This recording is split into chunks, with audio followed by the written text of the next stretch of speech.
Hello, this is Tabletop Templar, and today we're looking at a new acquisition I just made, a game called War and Peace by Mark McLaughlin. And this is a redesign of the classic Avalon Hill game of the same name.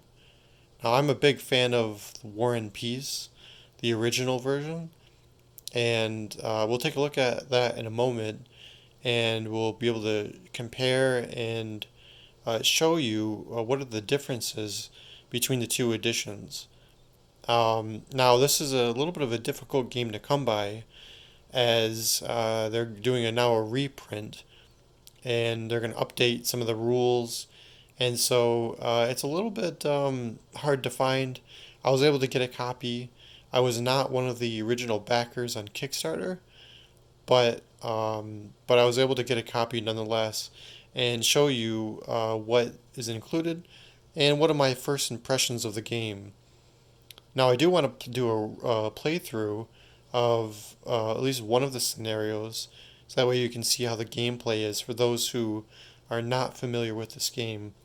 But it is a very classic design, and I just have to say I really enjoy the the new board and some of the new pieces, in particular the counters. And so we'll take a look at those in a moment. So as you can see, this is a very large board, and it's seen a complete redesign of the classic Avalon Hill game. It's two pieces, and it folds out, and this is a fairly long card table that I have. I have one table, but this is currently sitting on two tables, so it won't fit on a normal size, kind of a long, I guess, kind of table that you would have, and I have to use a second table to put it on. So there's one consideration to make, that it is a fairly large board, and so you might have a little bit of trouble fitting it on some smaller tables. So just something to keep in mind. But one thing I have to say is the board looks just absolutely uh, gorgeous. Really, I mean, it's a really a nice and sleek design, and I really enjoy the update. The older edition, which I will show a little bit later, was fairly plain, but definitely a product of its time. And but I really do enjoy this update. I think this is one of the aspects of the update that I was really looking forward to the most, is just a redesign of the board. As you can see, there have been quite a few changes to the map as we look a little bit closer. One of the major changes is the rivers now being alongside the hexes, and that is a big change from the original. The original game, the rivers would run um, over the hexes, and there were different rules about if you could cross based on without leaving, without crossing the river, going to the next hex. And I think some of the players didn't like that rule. It caused some confusion.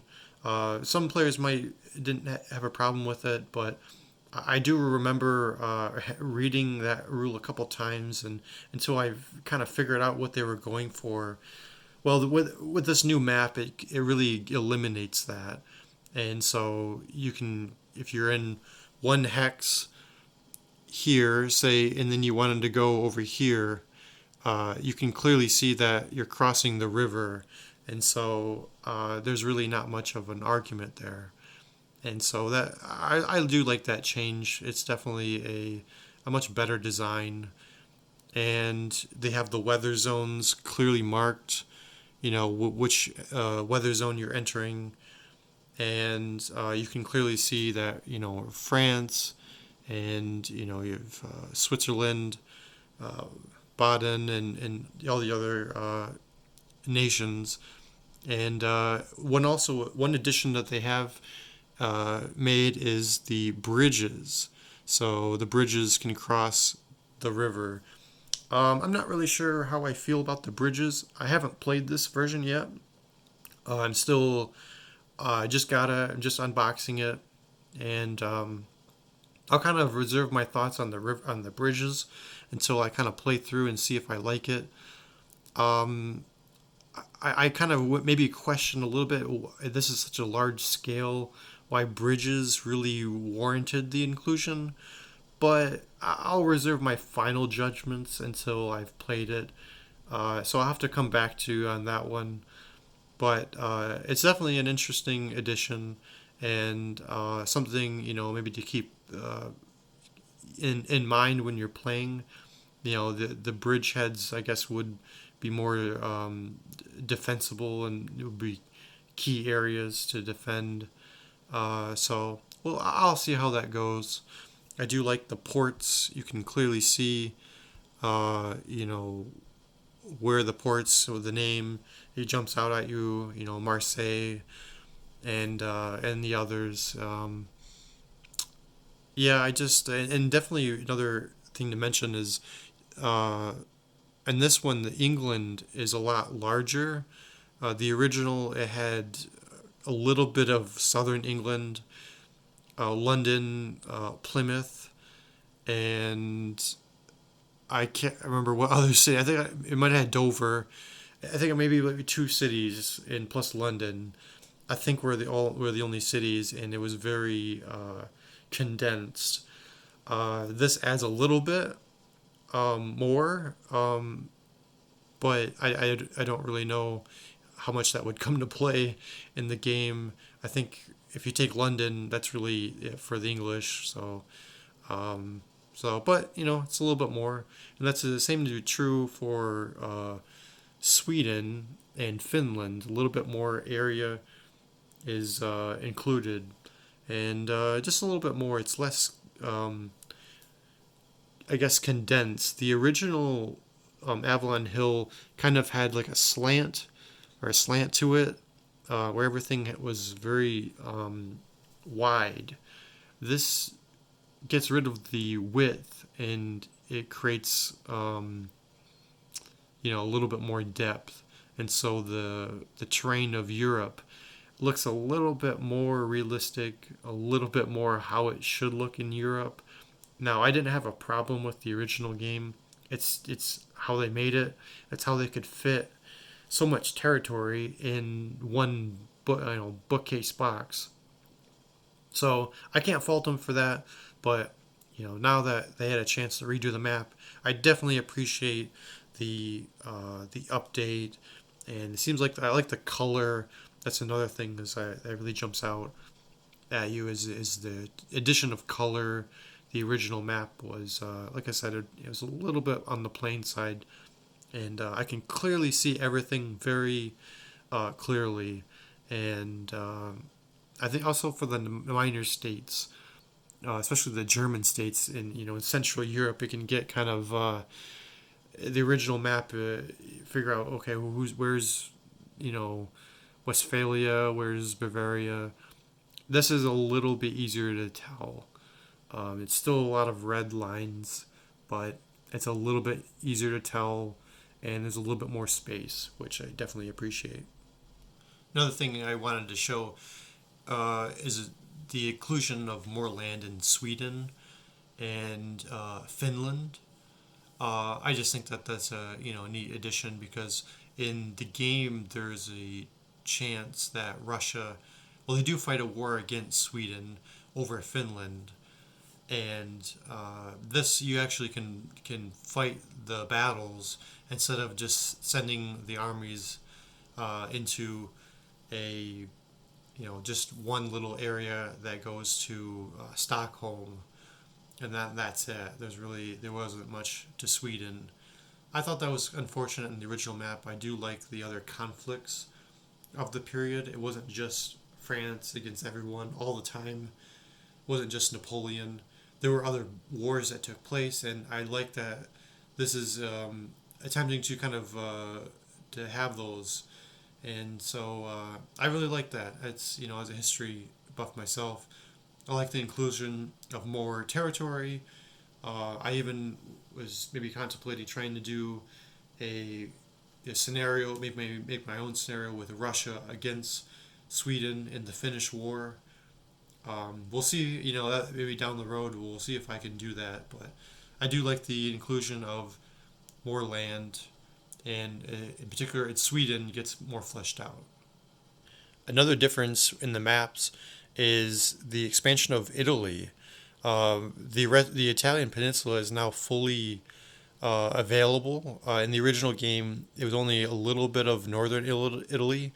I don't think it even got to Rome. But here, the entire Italian peninsula is available. And so there were other campaigns that were fought in Italy. France had conquered pretty much the entire Italian peninsula at one point, with the exception of Sicily. Sicily is shaded out, as is Sardinia and Corsica, Napoleon's home, and Elba, and other islands. But there's no really reason for you to fight there anyway. So I think as a maybe a nerd like myself, maybe it would have been interesting to have hexes where you could theoretically fight there as sort of what ifs, but it's not. It's just shaded out. But I do appreciate the inclusion of the entire Italian peninsula and Malta as well, which is a port city. There also another thing to note is the Mediterranean Sea is now split between the Western Mediterranean and the Eastern Mediterranean Sea. So that's another difference is a little bit more space to move out. They didn't separate the Adriatic Sea and some of the other seas as well, but I think more space is appreciated.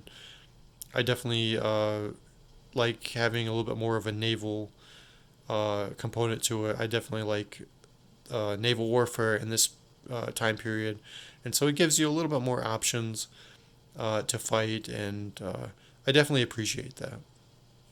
Another inclusion to this new game, new updated game, is a new scenario, which is the Egyptian campaign by Napoleon.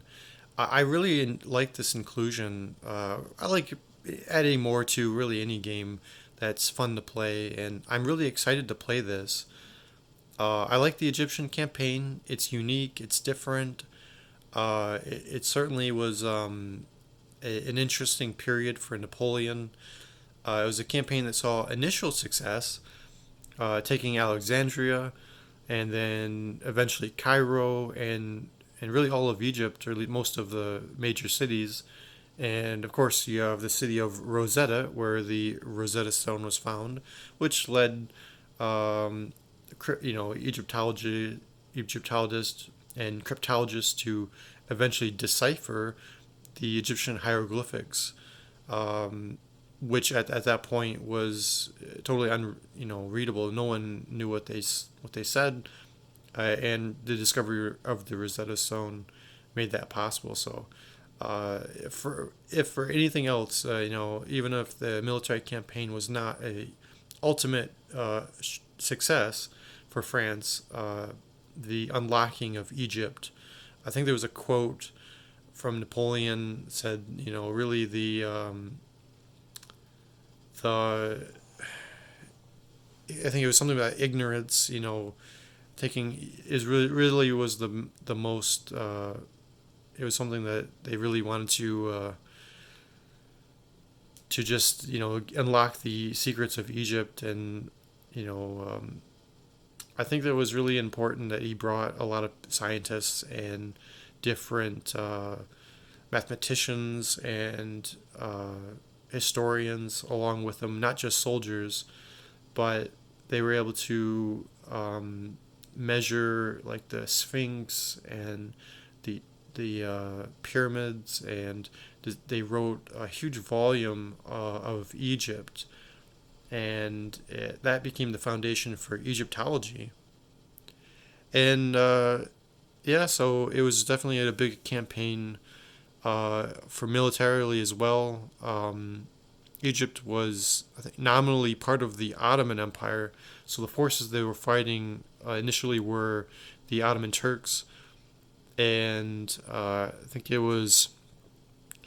I think so. Eventually, Napoleon had to, after Nelson destroyed his fleet that was anchored, and so he's basically trapped. So he needed to. And went on the offensive. He attacked along the coast, and I think he took Gaza and Jaffa, and Acre, I think, was the one that he just could not quite capture. So it's definitely a good study. Check out any information you can get on this campaign. I wanted to try and do some battles for my Napoleonic miniatures, and so I'm trying to paint up some miniatures and do that sometime. But it's definitely an interesting campaign, and I'm definitely excited of it that it was included, and excited to try it out sometime. Another new inclusion is the global naval movement chart, which allows the French to attack British interests around the world, which historically happened, and it was really a thorn in the side of the British, and because the British, owned so many colonies and territory around the world, that the Napoleonic Wars, like some of the other wars with France and Britain, like the Seven Years' War and the French involvement in the American War of Independence, really were world wars. They were fighting in India and the Caribbean and the Pacific, um, and of course in Egypt, and there were conflicts all around the world and on the oceans. One of my favorite movies is Master and Commander, The Far Side of the World. It really shows just how much influence the British had on the world and international trade and shipping, and this allows you to simulate that, and allows you to really kind of put a stranglehold potentially on the British, and the British have to respond to that. You can't just set all of your fleets in the Atlantic and the Pacific and or the Atlantic, I'm sorry, and the Mediterranean, and just blockade ports all the time, and it really opens up the naval warfare, and I think it'd be an interesting inclusion. I might have to ease myself into this. I don't know if I would try it right off the bat, but it's definitely a welcome inclusion for an optional rule if you want to play that. From what I've read on other people reviews, they really recommend the inclusion for the grand campaign, as that really does a good job of simulating. So I'll definitely give it a try sometime and see what my thoughts are. And here's the revised charts, or at least the charts that are included on the map. And you can see that everything is displayed right here, so you don't need to put this on a separate chart, which there already are quite a few charts and extra sheets that you're going to need to use that I'll show in a minute. You've got the Naval Economic Warfare chart, alliance displays, weather, the current weather, foreign wars, and even typhus, if that's included. And you can see the production track and all the other information that's on the board now. In the original version, all this information was either not in part of the game yet, or it was included on a separate chart. So here it is for your convenience. I like that it's inclusion on the upper left-hand corner of the map, so that way it's there for everyone to see. Here are the components that come with the game. It comes with a set of 2 dice. You've got the rulebook, which is actually pretty good, decent size. You've got some, really nice illustrations, and I've looked through the rulebook so far, and I do like the orientation of it compared to the old, just kind of paper. This is sort of a glossier style paper, like a magazine, and it has really good illustrations and examples And so I like that. You also get some of the new leader displays. As you can see, here's the Ally leader display, and it's all very colorful and very easy to identify. Here's the French Allies display for when France is really invading Russia, pretty much, and you can see the Austrians and the Prussians and the Spanish are at this point allied. This is for when they're allied with France. And here's the French alliance leader display. So definitely you can see it's exactly like the actual counters that we'll see in a moment. And here's the scenario book. As you can see, there's new scenarios that are included. The first is the Italian campaign, which is the introductory campaign, which I'll be playing later. Then you have the Army of the Orient, Bonaparte in Egypt, and Marengo. So those are three, new campaigns. And so I'm really excited about playing those. In the original game, Austerlitz, the 1805 campaign, that was the first campaign, and that was actually the introductory campaign in the original game. But as you can see, there are three new campaigns, and the Italian campaign of 1796 to 97 is the new introductory campaign. So definitely like that inclusion.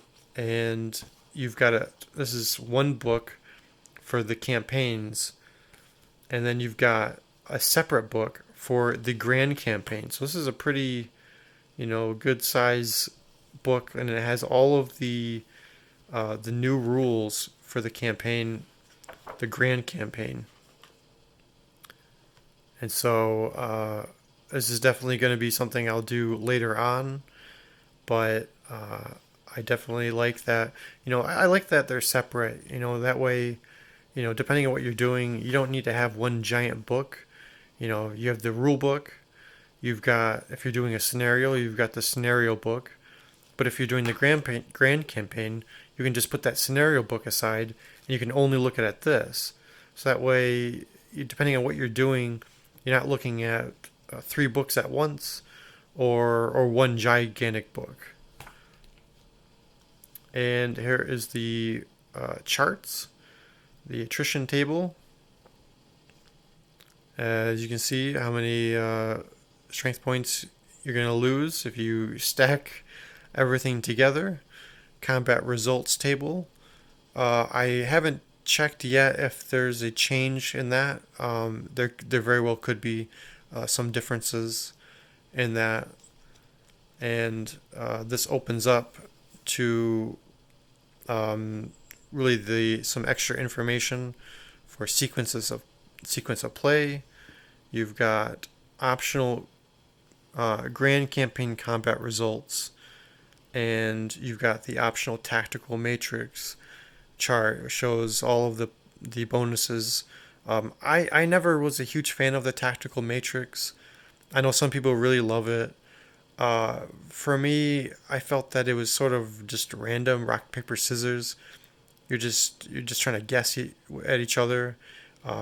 It totally useless for solo play, which I play solo, so I probably won't be using it. I think that if they made some kind of rule where some of the tactical pieces were only applicable if maybe if you didn't have cavalry, or if you didn't have I don't know, some condition, like if you didn't have infantry, if you only had cavalry, but yet you can still form squares, stuff like that. I feel like they could have added some conditions to it, but that's just my personal opinion. And you've got the front side, and it shows the combat results, the combat sequence, and turn sequence, and force march table. So Here we've got the leader, or we've got the display for the, not the leader, but the force display. Let me get it open. You can see the I like the inclusion of the flags for the each power. You can see, really quickly who they are, and they don't have them for the minor states, which is fine. Don't want to clog it up, but this looks very similar to the original. I don't recall any new or omitted. I feel like the Western minor states, that looks a little bit different. Like maybe the name, but I feel like all of the minor states are all there from what I remember. I don't recall any new ones. So for those who are familiar with the original game, probably this will look very similar, very familiar, I should say. And I'm sure some of the numbers are probably going to be different. I'm sure there's some tweaking involved, which is totally fine. That means it's probably a little bit more balanced. But yeah, this is going to be for the for probably the grant. This is going to be for the campaign. You do have a little bit of a supplemental piece here showing how basically Napoleonic warfare can be recreated using the game rules, and it shows how units marched, and Napoleon's army was never concentrated together except for battle.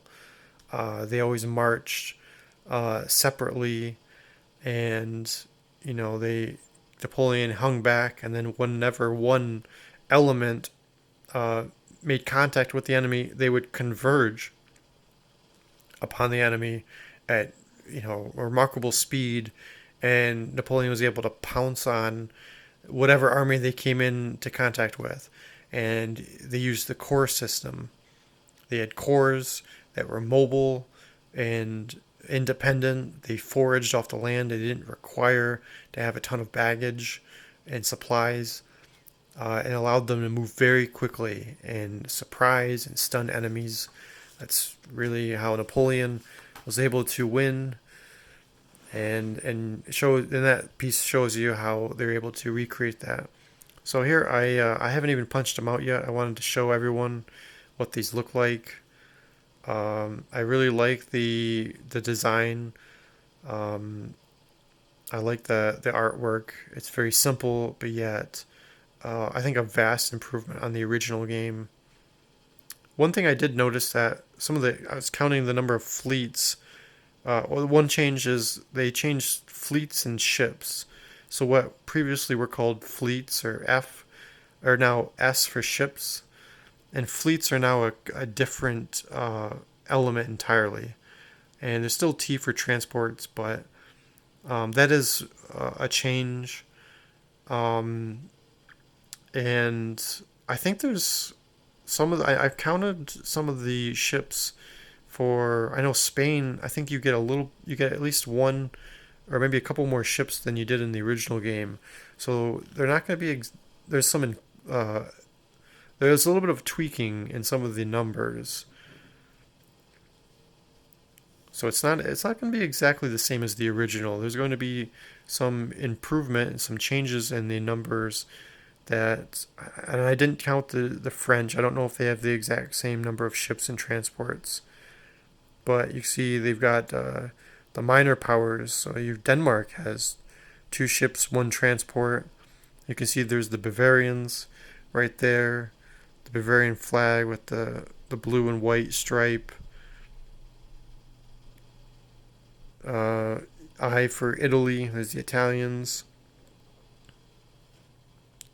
And there's the French, and then you've got some newer units. The PM, I believe that stands for Piedmont, which is from it's an opponent that Napoleon fought very early on, and the early Italian campaign against the Austrians. Napoleon fought the Piedmont and knocked them out of the war very quickly before moving on to the Austrians. So it's another nationality that's included. You've got the Army of Piedmont, and they've got infantry, and they've got quite a few cavalry too. Can't wait to play that scenario. And there we are, the man of the hour, Napoleon. You got the marshals Davout, Soult, Marshal Lannes, Massena, you got Eugene, Murat, Ney, Victor Bernadotte, Bessier. You got all the guys that helped Napoleon, all the marshals, or most of them at least. Not every single marshal. There's actually quite a few marshals, but you got an Italian cavalry there, and you've got some other units, and then of course you have the Austrian leaders. And I think this is a continuation from the previous one. And then you got the other charts: forts, besiege markers, trenches, extra markers, demoralized markers. So all that stuff. And here we've got this is the rest of the Prussian, I think these are Prussian allies and Prussian leaders. Oh yeah, Blucher, Duke of Brunswick, Hohenlohe. And then you've got some Prussian allies that's Brunswick, I believe. Saxony, that's a Saxon flag, yeah. There's Saxony. They were allied with Prussia during the Jena campaign, 1806. Here you got the Russians, and it shows Sweden in the Russian colors, although they did fight a war against each other. They later did ally themselves, with the Allies, and so you got some Swedish. Well, those are Russian ships, and I know they're Swedish ships. Oh, there they are. Swedish ships, and the Russian generals: Bagration, Barclay, Titale, Bennigsen, Constantine, and the others who have names, and some that don't have names. And you've got Bernadotte there. He later becomes king of Sweden and ends up turning against Napoleon. And so Bernadotte is given a leader marker. I think this is for Sweden. Yeah, these have to be Sweden. And here's Spain. Spanish ships. Spanish generals. And then you've got another new faction is the Ottoman Empire. And you've got the cavalry, the Mamelukes. And you've got Ottoman ships. Got quite a few transports, 3 transports and 2 ships, and you've got a plethora of leaders, all 0 rated, but a lot of them names, and here's the Austrian. I was wondering where they were. There's Charles, Hiller, Ferdinand, Jean, and the rest of the Austrian leaders. So yeah, this I definitely like these design. The artwork is really good. I love the Mamelukes. I've got tons of miniatures of Mamelukes, and I definitely want to get them painted up and on the table. So that's all. That's it. That's all the and then there's the backs. Flip it around, and it's basically it's double-sided because if it's a 2 on the flip side it's a 1, and so and vice versa. So you just kind of flip it over and change that way. That's definitely a difference in the compared to the original game. This one you do want to make sure you don't spill anything over, so that way you know exactly how many guys. These are Spanish militia. and P for partisans, Spanish partisans, and then the ships can be damaged. That's another difference. Um, so yeah, very nice. I definitely really like the new board and the new counters. So here's the original War and Peace game. The box has seen better days, but I've played it quite a bit. I really enjoyed this game. So I wanted to do a comparison of some of the components and in particular, the board to the newer edition. That way, everyone can see just how much of a difference it is. As you can see, the board is much longer, but not as tall. So the dimensions are, you can see that it's quite a bit of difference between the two. You can also can see the map of Europe is really kind of disjointed. You've got kind of a slant going this way. Spain is kind of sticking up, and you've got England that is really. I'm gonna go in. It's definitely a lot less. You have a few. I think it's Norwich, Plymouth. Yeah, I'll zoom in here. So you've got Plymouth, Portsmouth. That's right. Dover, London, and Norwich are the cities. And as you can see, the rivers go through the hexes in the middle, and there's no bridges, and you definitely can tell the difference. This is, I think, the first one of the early maps that they did. I think there are newer editions that people have made that add a little bit more color to it. But as you can see, Spain is it gets its own map, and it's sort of slanted upwards a little bit. The mountains look different. There's really not as much color. Another difference is you can see the Mediterranean Sea is its own entity. It's not split between the east and the west. There's the Atlantic Ocean uh, is right there, and then of course you can see there's no charts over here like they used to have, like for the updated ones. And another thing is Spain is cut off basically at Florence. And so that's another newer addition is Spain is extended down, covering the entire peninsula. And of course, Malta is completely omitted whatsoever. And and so it really just gives you a little bit more of a limited amount for the original game. I still enjoy it. I mean, I probably won't be playing this anytime soon because I have the newer edition, but I just wanted to show just how much of a difference. So yeah, Sweden, there's a little bit of Sweden, but Stockholm is completely up. It's too far up to be even on the map. And Russia is you got all this empty space out here. I don't understand why they couldn't have figured out a way to get rid of this empty space in eastern Russia and down here, but maybe add some more room elsewhere. I mean, if you're going to distort the map this much and give it a slant, why not make some other changes? But I guess that's how the designer, thought of it, and it's definitely a classic game still.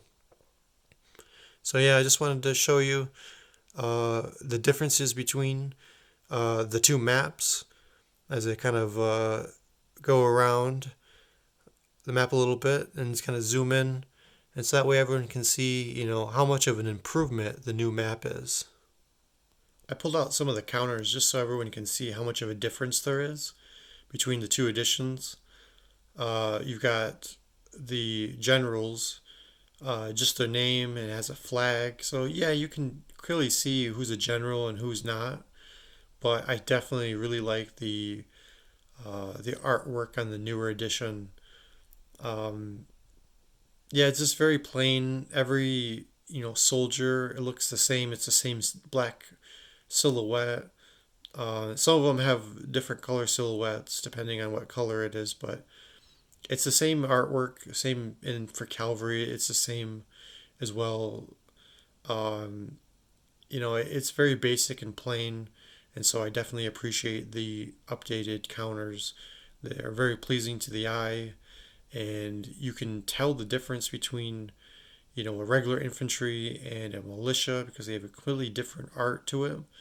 Whereas here, it's the same silhouette, but it just has an M, one has an M underneath. And you can even look closer. You can see some of the die cutting is a little bit off. You have the like a one that's way off to the right there. That's been cleaned up quite a bit in the newer edition. And another thing to mention is that these were not double sided like the newer edition. It's just blank on the back. So um, so even though there's quite a few counters in the newer edition, they're all double sided, and so it doubles as two counters, and so there really is a lot that's been added. Here's the original rule book, a little bit of use, and it's really been updated quite a bit. The original rule book was just kind of a plain paper, just plain text. Not a lot of examples. If there were, they were just kind of written in this blue text. I mean, nothing wrong with the original rule book. It was just very basic, plain. You have the scenarios. The first scenario, which was the introductory one, was all Austerlitz, and so you can see that there has been the new editions of the scenarios, and they also included the grand campaign. Um, there's some people that have said that the grand campaign was tacked on or not included or was only included in the general or something. I don't understand where this rumor comes from. I mean, you can clearly see the grand campaign was included in the game originally, and it starts off, as soon as Napoleon has been coronated uh, as emperor, and it has the rules about how to handle it. It's included in just one rule book, and it has all of the rules for it, how to do the naval blockades and how states are created, and of course there's the reinforcements, and yeah, it just has some of the optional rules as well. But that was the original game. This is what it looked like. You've got the terrain chart, and you have the rivers going through. The original rule for the river was there's three. A unit which enters a river hex must expend one additional movement point to leave the hex through any hex side which it could not reach without physically crossing the line symbol, which represents the river. So, I guess there was some confusion for people who didn't understand what is it really, what counts as crossing it or whatnot. So the new edition gets rid of that entirely, and you just had to pay the cost of that was the movement cost. So I like the update of the rivers. It feels modern, and I like that inclusion. Here is the chart, the old chart. You've got the naval results table over here. Turn sequence. I mean, it was definitely usable. This has been used quite a bit, as you can see. A lot of hours on this one, and I don't recall any differences between the two. I think all of the nationalities look about the same as the new one.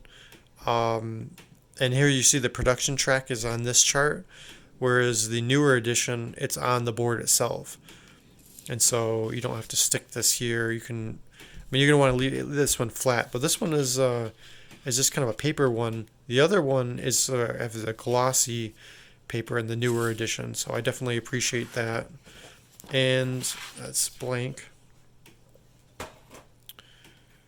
You've got this newer player this is the old player aid, so you can see the differences between the player aids.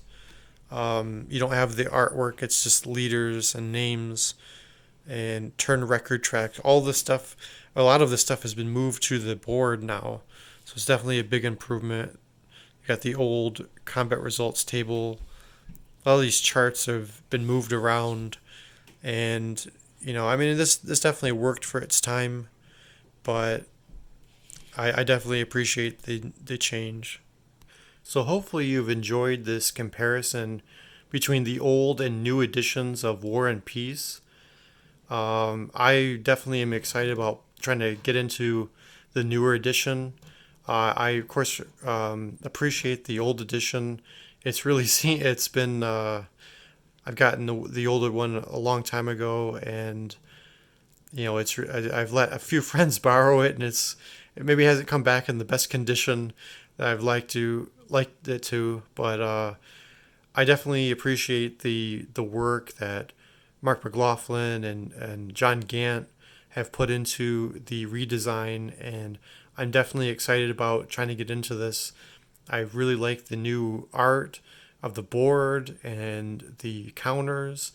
It's a very clean, modern update. It's very pleasing to the eye, and I am really excited about trying to get into the campaign, about to the introductory campaign, and really trying out some of these new scenarios. And I'm definitely excited, so I'll keep everyone posted. And so hopefully you enjoyed this. Hopefully you enjoyed the trip down memory lane as well. And for those who were not sure about whether to pick this one up, I definitely it's really up to you, but you can clearly see that there are some vast improvements on the art and the rules. I looking through the rules, they definitely appear to be a lot cleaner and fix some of the problems that maybe the original had.